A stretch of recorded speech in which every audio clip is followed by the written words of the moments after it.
Assalamualaikum warahmatullahi wabarakatuh. Salam Bravo Planter. Kembali lagi bersama saya Muhammad Ilham Mas Rizal Waldi di channel Ilham Planter. Dari satu planter untuk planter Indonesia.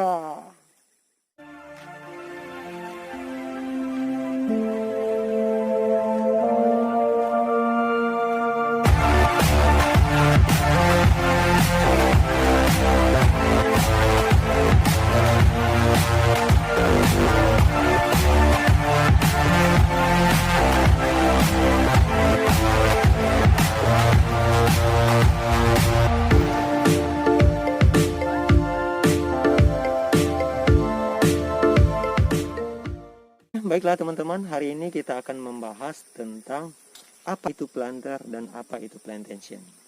Dan kemudian kita juga akan membahas apa sih yang ada di dalam plantation itu, apa sih yang menggerakkan plantation itu.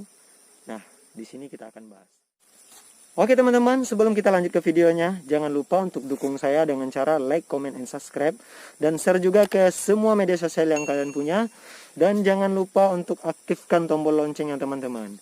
Kemudian follow juga IG saya, nanti akan saya taruh di link deskripsi, teman-teman boleh lihat. Dan inilah videonya teman-teman.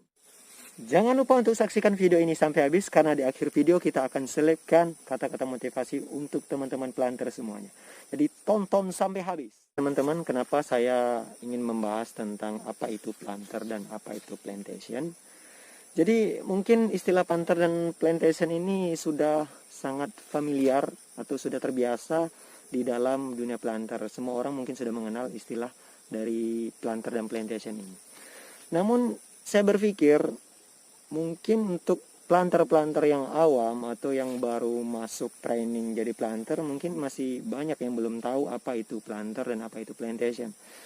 Contohnya saja saya dulu teman-teman, waktu saya masih training planter, jadi saya belum mengenal apa itu istilah planter dan apa itu istilah plantation. Nah, jadi itulah yang membuat saya tertarik untuk membahas ini. Ya, mudah-mudahan pembahasan kali ini semoga bermanfaat. Jadi nanti saya juga akan jelaskan apa sih yang ada di dalam plantation tersebut, apa yang menggerakkannya. Jadi untuk itu teman-teman tonton sampai habis videonya supaya tidak gagal paham. Dan semoga video ini bermanfaat. Semoga berguna bagi kita semuanya dan selamat menyaksikan. Oke, baiklah teman-teman. Jadi kita akan menjelaskan apa itu planter dan apa itu plantation. Nah, planter adalah sebuah istilah yang digunakan di dalam sebuah perusahaan perkebunan yang artinya adalah pekerja kebun atau pekebun itu sendiri.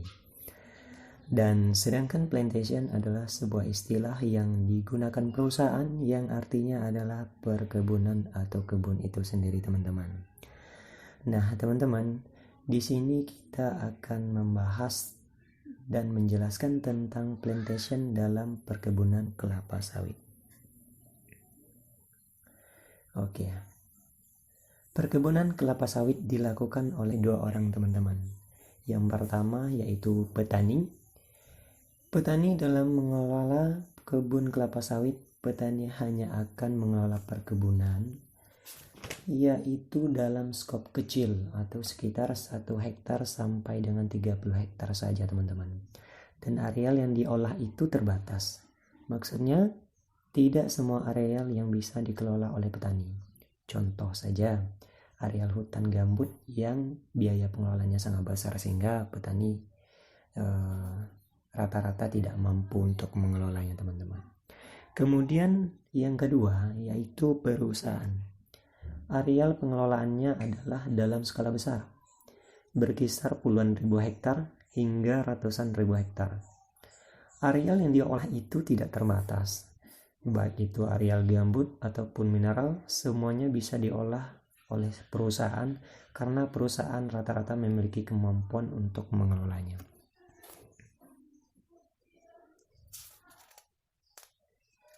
Oke teman-teman, kemudian dalam perusahaan perkebunan kelapa sawit ada 3 elemen penting yang menggerakkan perusahaan, teman-teman, sehingga perusahaan itu dapat mencapai tujuan profit yang besar. Di antaranya yang pertama, Departemen Manajemen Kebun, yang kedua Departemen Manajemen Agronomi, dan yang ketiga adalah Departemen Manajemen Pabrik.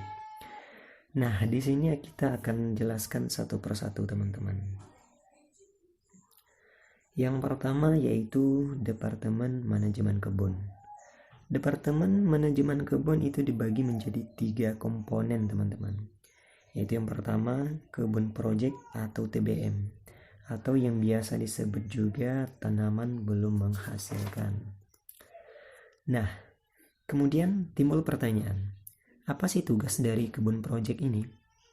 Tugas kebun project adalah yang pertama, melakukan penggarapan lahan baru yang disebut land clearing atau LC, yaitu tahap pengelolaan hutan, penebangan, dan pembersihan sehingga lahan tersebut siap untuk ditanami bibit. Kemudian yang kedua adalah membuat pembibitan. Nah, membuat pembibitan ini itu dilakukan bersamaan dengan LC tadi teman-teman. Supaya ketika LC telah selesai dan lahan siap ditanam, maka pembibitan juga sudah siap untuk mendistribusikan bibit yang akan ditanam teman-teman. Kemudian tugas yang ketiga yaitu melakukan perawatan secara berkala. Yang pertama yaitu pemupukan, yang kedua pengendalian gulma, dan yang ketiga itu pengendalian hama dan penyakit. Nah, kesemua kegiatan perawatan ini dilakukan secara berkala teman-teman, yaitu yang biasa juga disebut dengan sistem rotasi. Oke teman-teman, kemudian kebun project ini dibagi menjadi 3 bagian. Yang pertama yaitu TBM1 atau tanaman belum menghasilkan usia 1 tahun. Ini ciri-cirinya ditandai dengan pelepah sudah mulai mengembang teman-teman. Yang kedua adalah TBM2 atau tanaman belum menghasilkan usia 2 tahun. Ini ciri-cirinya ditandai dengan mulai tumbuhnya bunga dan pokok sudah mulai agak membesar. Kemudian yang ketiga adalah TBM3, yaitu tanaman belum menghasilkan usia 3 tahun. Nah, ini ciri-cirinya sudah mulai berbuah pasir. Oke teman-teman, kemudian setelah TBM3 ini barulah kita masuk ke TM atau yang namanya kebun produksi. Nah, di sini kita masuk ke komponen yang kedua yaitu kebun produksi atau TM. Kebun produksi adalah tanaman yang sudah menghasilkan, artinya sudah ada tandan buah segar yang bisa dipanen teman-teman. Nah, usia dari kebun produksi ini dimulai dari TM1 atau usia 4 tahun sampai dengan transplanting teman-teman. Kebun produksi itu dibagi menjadi TM1, TM2, TM3, TM4 dan seterusnya sampai pada nanti tahap transplanting teman-teman. Pada usia TM1 atau TM2 itu kira-kira kisaran berat buah per tandannya itu rata-rata 2 kg per tandan atau yang biasa disebut BJR 2 kg. Nah, BJR itu artinya adalah berat janjang rata-rata. Jika besar dari TM3 atau sudah di atas TM2 itu BJR-nya mulai naik berkisaran rata-rata BJR 3 kg atau sampai dengan kisaran 30 kg per tandannya, bahkan lebih kalau dia sudah mendekati proses transplanting teman, itu buahnya sudah sangat besar. Nah, kemudian kita masuk kepada komponen yang ketiga yaitu Badan Pengawasan atau FC. Nah, tugas dari FC ini adalah sebagai lembaga KPK-nya perusahaan perkebunan teman-teman. Nah, yaitu mereka bertugas dalam mengontrol, menyelidiki semua kegiatan berbayar di dalam suatu perusahaan. Jika seandainya ada pekerjaan fiktif yang dibayar, maka FC yang akan menindak staf atau karyawan yang melakukan tindakan fiktif tersebut. Nah, ini adalah tanggung jawab dari Badan Pengawasan atau FC teman-teman.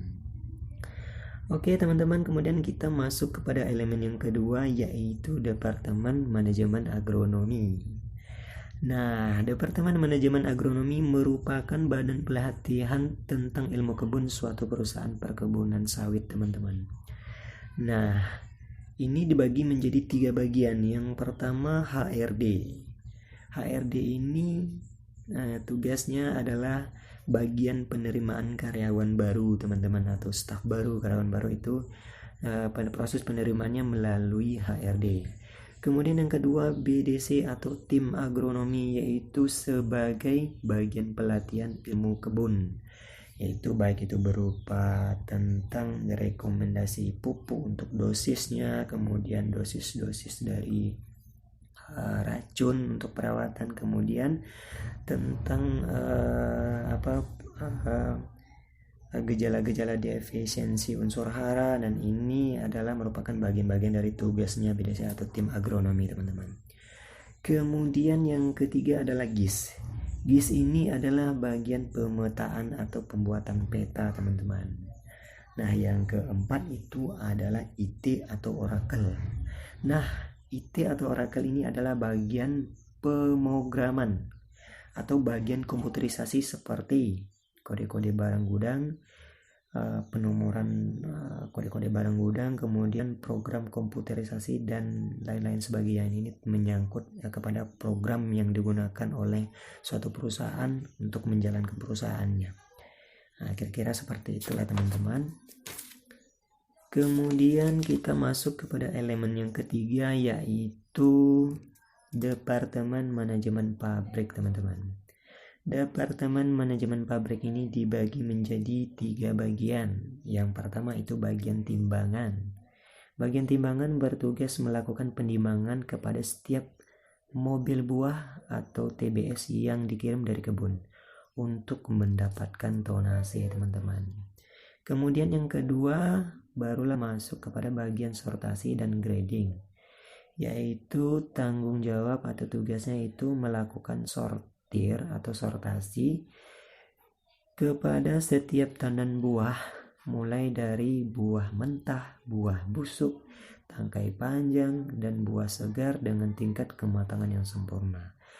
Dan kemudian barulah dilakukan grading atau dibedakan berdasarkan grade-nya, teman-teman.